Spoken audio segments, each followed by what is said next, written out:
Et là, bonjour, bonjour Corinne. Je suis avec Bonjour mon amie Linda. Corinne qui est en France, avec qui j'ai coécrit le livre Le Yoga du Rire.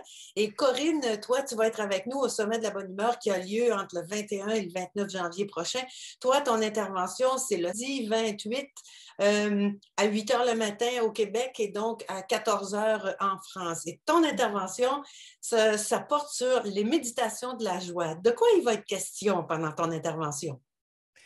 D'abord, Linda, merci. Je suis tellement heureuse de participer à ce sommet de la bonne humeur. Je pense qu'il est vital en ce moment.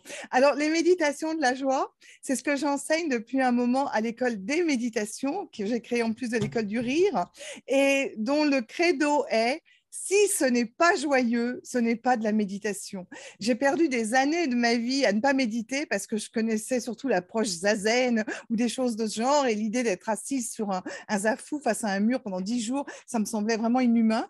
Et je me disais vraiment qu'il devait y avoir une autre manière d'atteindre son cœur, d'atteindre son âme et de s'épurer de ses pensées, de ses émotions et de ces choses-là pour aller à l'essentiel autrement que dans cette souffrance-là. Donc oui, en fait, on peut méditer joyeusement et c'est tout le propos de ces méditations de la joie. Ce sont des vraies méditations.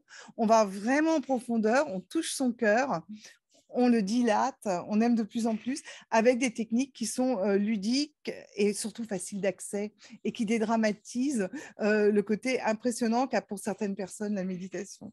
Donc Mhm. je me réjouis de pouvoir partager ça avec vous. Et oui, nous aussi, et on a très, très hâte parce que méditer d'une manière joyeuse, je crois que c'est ce qui me séduit le plus dans l'idée de la méditation que tu vas nous proposer, des méditations que tu vas nous proposer. Je te remercie, on a très, très hâte.